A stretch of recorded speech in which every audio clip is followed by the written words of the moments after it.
অনেক দিন আগে এক ঘন জঙ্গলে থাকত টুনটুনি পাখি। সে গাছের ডালে ছোট্ট বাসা বেঁধে সেখানে ডিম পাড়ত। কিন্তু সমস্যা ছিল এক দুষ্টু বানর। সে ছিল ভীষণ চঞ্চল, সারা দিন গাছে গাছে লাফিয়ে বেড়াতো, আর টুনটুনির ডিম দেখলেই চুরি করে খেয়ে ফেলত। টুনটুনি অনেকবার অনুরোধ করেছিল ডিম না খাবার জন্য, কিন্তু বানর হেসে বলতো ছোট্ট পাখির ডিম খাবার মজাই আলাদা। তাই টুনটুনি ভেবে নিল আর নয়, এবার বানরকে শিক্ষা দিতে হবে। একদিন ভোরে সে একটা বড় শুকনো লাউ খুঁজে পেল। সেই লাউয়ের ভেতর সে কাঠি আর পাতা দিয়ে আগুন জ্বালিয়ে রাখল।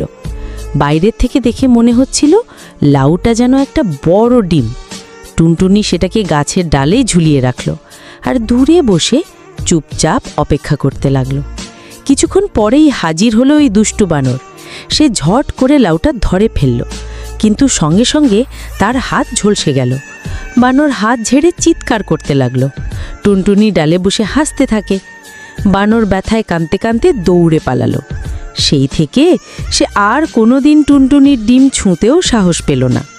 জঙ্গলের সব প্রাণীরা টুনটুনির বুদ্ধি দেখে খুব খুশি হয়, আর টুনটুনি খুশি মনে নিজের ডিমগুলোর পাশে বসে গান গাইতে লাগে।